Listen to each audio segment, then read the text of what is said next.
Welcome back to another episode of the Impel Forward podcast. And before I say anything else, don't forget to like, share, and subscribe to the podcast. And don't be afraid to comment whether you like the show or you don't like it, whether you love it or do love it. Just engage in the comments. So today we have here Tommy Green. He's an activist. He's a leader in the community. And he has a Facebook page called From Handcuffs to Cufflinks. And he also has a organization called, what is it? Success While in Transition. Success While in Transition. Fondly known as SWIT. That's what? SWIT. SWIT. And he has a passion for helping felonies that have been released from prison get acclimated to the community, right? Absolutely. Okay, and the reason is he once was an inmate himself. And so he has a passion for doing that. And so we're going to just dive right into it, if you don't mind. Okay. Now, what exactly were you incarcerated for? I was convicted of 2 counts of armed robbery, 1 count of kidnapping, 1 count of possession of firearm by felon, and 1 count of felony breaking and entering. Breaking it in. And how much time did you get for that? I was sentenced to 11 to 14 years, and I actually did 11 years and 8 months. 11 years, 8 months. Okay.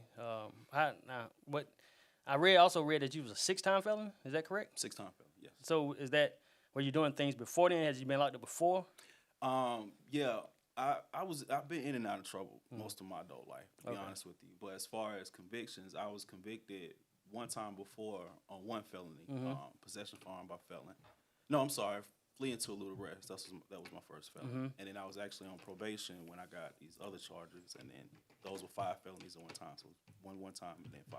Okay, how old were you when you started getting in trouble? My first charge was when I was 18. 18? Right as I turned an adult.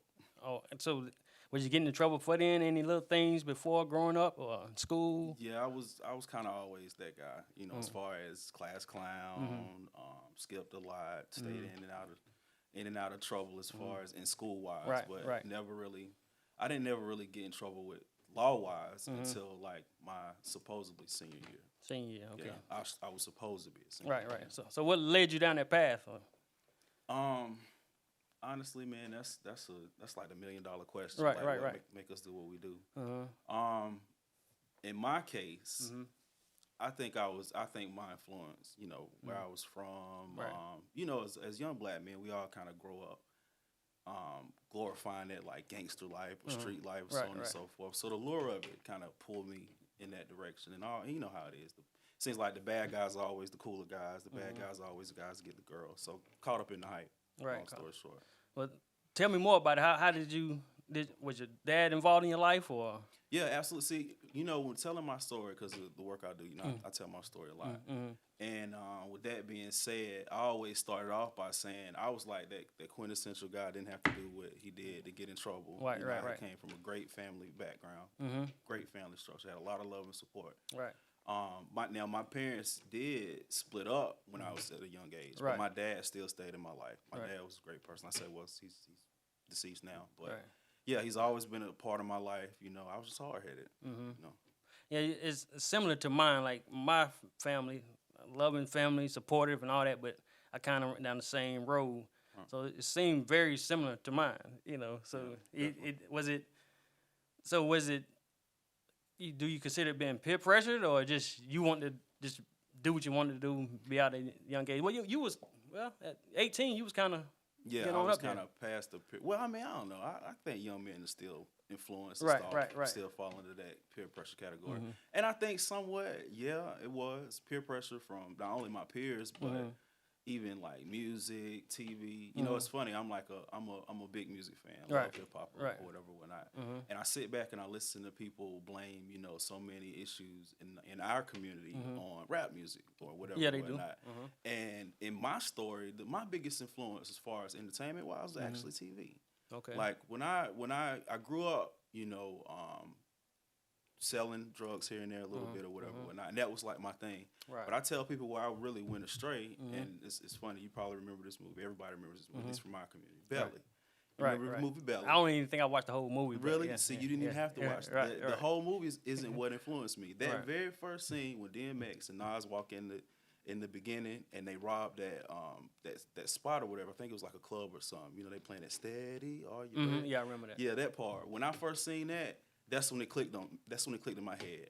I should rob people instead of selling drugs. And I don't know why I was stupid enough to make that connection, but they just like they made it look so cool and so easy to do. Next thing you know, I got into armed robberies instead of just peddling weed or whatever here and there. So you saying that the movie, now the song and the movie influenced you? Influenced me, yes. Wow. Yeah, I can even tell you, I think that song came out like 99, 2000. I mean, that movie came out 99, 2000, around here. Right. 99 was my graduation year. Right. You see, all of it just lined up. It was like right when I turned adult, right when I really started getting heavy into dabbling in drugs and, you know, breaking the law or whatever, whatnot. Right. I see that. And it influenced me at a late age. I was like 17, 18 when I seen that. So how old were you when you got out? I went in at 22. I got out at 33. At 33. Wow. That's how. So how was it in there? Did you have any struggles or any fights, or did you? Absolutely. How was it? Absolutely. So even in telling my story about my prison sentence, it was a little bit different from a lot of people.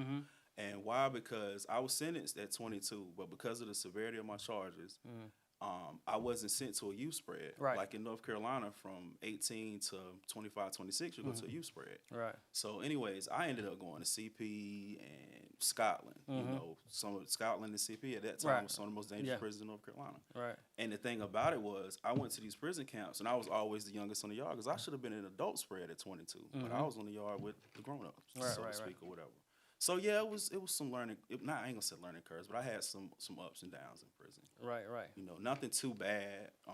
As far as, because you know, on state or in prison, you know, Durham has a lot of pull. I'm from Durham. That helped me. Oh yeah. I never been a little guy, you know, so that kind of helped me. So I had a lot of things in my favor when I got incarcerated. So how was you feeling in those moments though? Like, as far as your mental capacity, was you? Yeah. Did it bother you a lot that you was in there? Absolutely. My first, like again, I did almost 12 years. Right. I would say my first 3 to 5 years was hell. Like, you know, I was a young man. And again, from my family structure, I kind of knew instantly I messed up. Like, I messed up a great life. Hold on. So even with me, my past, even now I talk to people when I tell them, I had a young guy I talked to actually just a couple of days ago, and he told me he'd been going through a lot, getting in the streets, going down that same path. And I told him, I said, well, when you're going down that path, you don't really hurt yourself. This is something I say a lot. You also hurt your family. Right. So how was it for your family? How did they take it? I mean, man, it was definitely hard on them. I sometimes still battle with it today, to be honest with you, kicking myself, thinking like I may have been like the main cause of my dad's health decline as fast as it did. You know, it was as soon as like the first week I got locked up, my sister died the next week. Oh wow! And that was my sister on my dad's side. So within the same year, he lost his only daughter and lost his only son to the system. And so it's like instantaneously I seen my dad aging as soon as I got locked up. I knew it was hard on him. Right. And it was hard on my other people too. You know, my mom and my sister. But I feel like they were a little bit more resilient than my dad was at the time. I mean, not even my sister. Like, I have another sister. I'm the baby boy of 2 sisters, by the way. Right.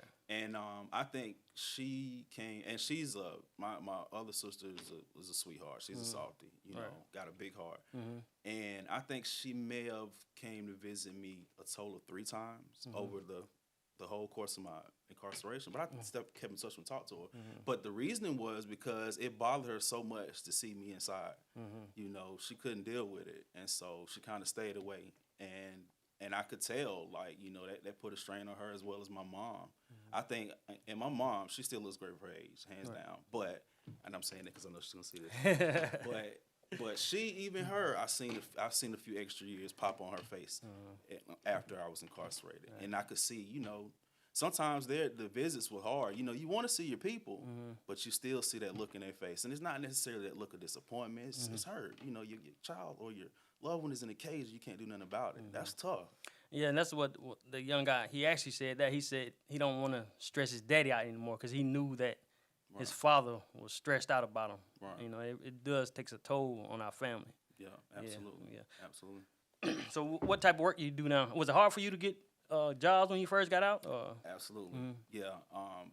I struggled like everybody did. You know, coming home, convicted felon, that's one strike. Convicted violent felon, that's almost another strike in itself. Right. Because of the number of charges, another strike. So, yeah, I kind of bumped around, you know, from job to job here to there. I actually got a break like 6 months after I was out. You know, this guy referred me to this parking company in Raleigh. Right. And, you know, I started off as a parking lot attendant, worked that for about maybe 9 months. And then they promoted me to a supervisor. And then within like 30 days of being a supervisor, they made me an assistant operations manager. So I got blessed in that regard. Right. But I had some issues with that company that made me want to leave. And it's funny, I did the right thing as far as not leave one job without having another, but my record caught me up. I got another offer, good offer, went to the other job. Day 2 of me being there, they said they was going to run a background check. I knew I was in trouble when they said that. Right. So I lasted about a week, long enough for the background check to come back, and I was fired. Right. So then, you know, I pedaled around again, job to job, working whatever I could to make a little money or whatnot. And then, luckily, a guy that goes to my church, he was working for the health department at the time in Orange County, and he saw this job description about this new program in Orange County called the FIT program, Formerly Incarcerated Transition Program. And that program is a program that connects formerly incarcerated people, recently released formerly incarcerated people that have a chronic condition to free healthcare. And so one of the job requirements is that you had what they call how did they word it? Lived life experience of incarceration or something like that. In other words, formerly incarcerated. So that alone, you know, I was like, okay, well, this is a job I can apply for. My record kind of helped me out. And then when I read the description that, you know, you would be working with people with chronic conditions and helping them, you know, get established healthcare and helping them get on their feet, I loved it. That was like my dream job come true or whatever. So applied for it. Luckily I got it. And then I've actually been with them since 2018. And in 2020, me and my business partner, a guy named William Elmore, started our business, Success While in Transition. Success While in Transition. Yes. Now, we're going to go back to that. Did you, the times where you kept getting fired or kept having struggles getting jobs, did you ever feel like going back to the streets or doing anything like that? Again, my situation, totally different. Like, I grew up kind of in the streets, but I was always kind of one step removed, first and foremost. Right. And then second of all, with me being incarcerated from 22, you know, best years of my life to 33, I had a mind state when I came home that I was never going back. Right. So I never really thought about going back to the streets. Even when, like, just the hint of frustration would get in my system as far as, you know, I've been turned down all week long. Every interview I went to, they turned me down, so on and so forth. I'm broke, don't know where I'm going to get my next dollar from. Which, honestly, I can't even say that because, again, I got my family. I could always go to them. But as a man, you don't want to always go to your mom or your dad when you need some money. Right. So with that being said, even when those thoughts were of like, hey, man, you can go see such and such, get that pack, such and such, maybe 2-3 weeks, you at least have a couple grand in your pocket, and you'll be all right for a while. Right. Soon as I get those thoughts, man, I go take a walk. I call my mom, call my sister. I go hang out with a homeboy. I'll do something, anything to get my mind off of that. Right. So again, if it just happens to pop up, the thought just comes close to it. I get rid of it because I can't do that. I can't take it no more. So you already had in your mind that you was going to never going back. Never going back. If you hear about me getting the charge of going back, please hire somebody to do some research because that's a lie. Right. Yes, absolutely. That's good. That's a good thing. So tell me about the Success While in Transition. I saw a clip. I did see a clip where you went to the prison to pick somebody up, but somebody who did on your page did 29 years. Yeah. Wow. Yeah. He's actually our staff supervisor there. His name's Edward Scott. So he's part of the Success While in Transition. Yeah. Okay. He is successful in transition. Oh yeah, he is. 29 years. I saw that. I said, wow. Yeah. He's doing great. Yeah, definitely. So what is he doing now? So he's our staff supervisor for Success While in Transition. He's also a Success While in Transition instructor. So he teaches our course. He's partnered with my business partner. They have their own business called Community-Based Landscaping. Okay. Yeah, where they hire formerly incarcerated people too. Okay. And he also works with one of the transition homes that SWIT is partnered with called Straight Talk Support Group. Okay. Yeah. So he how does a lot in the community too. Okay. So how is it for the other ones that's been getting out? Have they been finding jobs? Y'all find jobs for them, or y'all just help them find jobs? We assist them with finding jobs. Okay. Yeah, and sometimes again through community-based landscape, because my business partner is also the owner of that as well. Right. So we definitely funnel people that come through Success While in Transition training into their business as well. So we offer jobs, we help them find jobs, so on and so forth. We do a lot of advocacy work too. Right. We'll go speak to potential employers on behalf of our clients and things of that sort. Oh, that's a good thing. So how many actually stick with y'all when they come home and y'all trying to get them acclimated back into society? To be honest with you, I would say probably about 50%. 50%. Just being completely transparent about it. Right. Some people take to it, some people don't. But the thing about it is, and one of the things that we teach in the class, your brain is so intricate. You're gonna retain stuff and not even realize you retain it for first and foremost, and then also later on in life it might pop up when you need it. Right. So even when they come through and take this class, even when they don't keep up with us, we feel like we still kind of did our job because we put it out there. We showed them a way to be successful, and we hope that one day, maybe they'll use one of the tips that they got from our workshop to get where they need to go in life. That's good. Yeah. So how did you come about with handcuffs, from handcuffs to cufflinks? What is that all about? That's so that whole movement, right? I have to kind of share that with one of my good friends. Right. His name is Jeremy McCoy. He kind of raps or whatever, Right. and he's a guy that I met in prison. And so we did what you call build a lot. For people that don't know what build a lot means, it's like heart to heart conversations between like minded people. Right, so that's a good way to describe it. That's good. So we build a lot, and and just talking about and planning for things that we want to do when we come home or whatever. We was just playing with ideas, and I think it started with him saying something like penthouse to the penitentiary or something like that, or from penthouse to penitentiary, and I was like, I'm going from handcuffs to cufflinks, and then it just stuck. Right. And then when I came home, also too, it's what really inspired me to start the page was I was looking in the mirror one day, and this is after I had got the operations manager position. I can't even remember where I may have been going to church. It wasn't even probably nothing business wise. And when I was looking in the mirror, and I was thinking about everything I've been through and so on and so forth, and I was literally putting on handcuffs. Then I got to thinking back to that conversation, and I was like, yo, this is a perfect representation of what I'm trying to do. This is my life work, to help guys go from handcuffs to cufflinks. Right.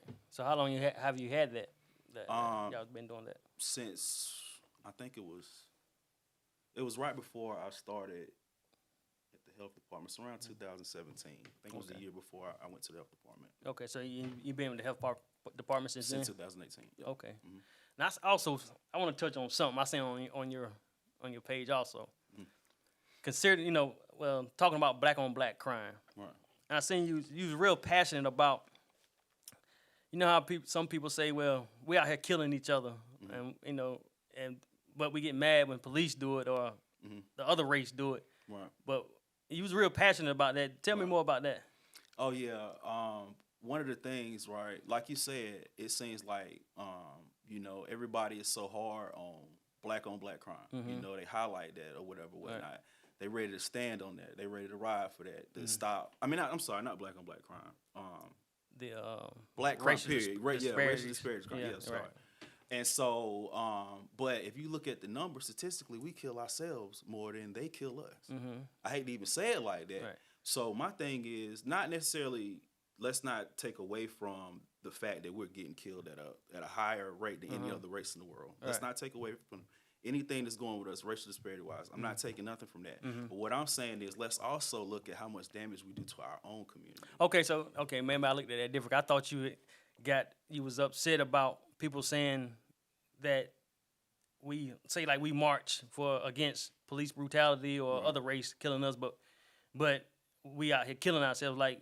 We're doing the same thing to ourselves, but we don't take it as hard. Like we don't march for black on black crime like we march for right. And that's about the gist of what I mean. Right. That's why I'm kind of getting at. That's what I mean. I may have worded it wrong just now, but you actually worded it better than I did. Yeah, because I looked at that clip because I'm like, you do have to. We are out here killing ourselves. We out here, hands down. we tearing up our community ourselves. You know, we're killing each other ourselves, and it happens every day. Right. But I do understand, like, even when, I think it was Minnesota when the cop shot the guy, and he said something to the little girl and the mother. Even that made me so, I was mad. I cried in the barbershop. I was so mad at that, you know. Right. But at the same time, we killing ourselves. And how do you think that we can, what do you think it takes to stop that? To be honest, and not trying to say it in an arrogant way, but more people like me and you. Right. Seeing us in a better light. That's one of my biggest things. I don't know if you've seen that on social media or whatever or whatnot, but sometimes I go in about that as well. Like, if we really want to be taken serious, if we want to take each other serious, then we got to start carrying ourselves in a more serious manner. Right. You got to start showing guys like me and you, guys owning barbershops, guys working for the health department, that's from the same place as these other guys out here killing each other or doing something else. And once they see, hopefully again, because I'm all about starting movements, but once they see that these guys are doing something more positive and still living good lives, still able to provide for their family, still able to do the nice things that they're doing in an illegal manner, maybe they'll see a better way to do it. Yeah, that's why, one of the reasons I started this podcast. I got a number of reasons why I started the podcast, but people tell me you got to find your niche or niche, whatever you want to, however you pronounce it, you know. So that's one of the reasons I want to help people see us doing different things in the community and just highlight different people who've been through. I'm just been to prison, came out and been successful. You know, and we may not be rich, you know, but we are success. You know, And that's something I had to break myself from that my first few years of incarceration. I used to beat myself up saying over and over again, I ruined my life. You know, I don't know how I'm gonna get back from this, how I'm gonna get back, whatever, how I'm gonna get on my feet. But then, you know, throughout the years, my mind state started changing. You know, I started taking advantage of the things that I could take advantage of inside to make myself better, to be able to be successful and not, you know, let this be the one point in my life where it was no return. Yeah. But that's the thing that I like showing people, like, because a lot of us make mistakes. Yeah, we all make mistakes. Right. Yeah. All of us just don't get caught. Yeah. Right. Yeah. But for the ones that did make mistakes and did get caught, that's not the end of your life. Well, I do have a thing with the mistake word. Yeah. I like to say bad decisions. Absolutely. Because a mistake is something you actually don't mean to do. Right. A bad decision, a decision is something you made. You know that you made that decision, and you know what comes after that decision, whether it be good or bad. You know. Absolutely. Yeah. So I had to. I like that. Over the years, people always say mistake. He made a mistake. It's okay. He made a mistake, but you got to own up to it. He made a bad decision. Absolutely. You know, I like that. That's what we do. We make bad decisions. So yeah. So what's your plans from here on out? Well, I'm really vested in the program that I work for the health department, and I'm really vested in my business. So my plan, hopefully, is to help both of those organizations grow, because I think we're doing great work, and I think we really make a difference in some of the people's lives that we deal with. And so that's my goal. That's my vision. Right. We want to right now, like Success While in Transition. We have it in Durham and Orange County right now. Okay. And we're looking to expand, hopefully soon, to Wade County. But outside of that, I want to see that worldwide. Right. Now, how long has it been going on? This is our second year. Oh, second year. Okay. Okay, that's good. You know, better late than never. Absolutely. Yeah. Because I'm getting started late on myself, just getting out talking and getting out there. I went to the Boys and Girls Club about a couple weeks ago and talked to them. Gotcha. So yeah. Gotcha. So as long as we out here, doing it, it's a good thing. What can people find you on Instagram or Facebook? Yeah, I'm all over. All over? Well, we have, first and foremost, we got a website, successwhileinTransition.org. Then I'm on Instagram, 919legend, Twitter, 919legend. Facebook is under my real name, Henry Green. Henry Green. Yeah, Henry Green. Right. And what else am I? I'm on so much stuff, man. TikTok, I think that's 919legend too. And and Snapchat, gifted-cursed. Okay. Appreciate that. Yeah, no problem. Continue on doing what you're doing. We're gonna be out here. I'm sure we cross paths again. Absolutely. Helping out in the community. Before I go, let me shout out somebody. I Can Clothing. Make sure you support the Black clothing company, Kelsey Battle. Check Instagram for I Can Clothes. And I Can Close. I think it's icanclose.com. Check them out, especially if you're from Fayetteville. Support the black man. Until the next time, impel forward. If you like what you saw, don't forget to like, share, and subscribe to the Impel Forward podcast.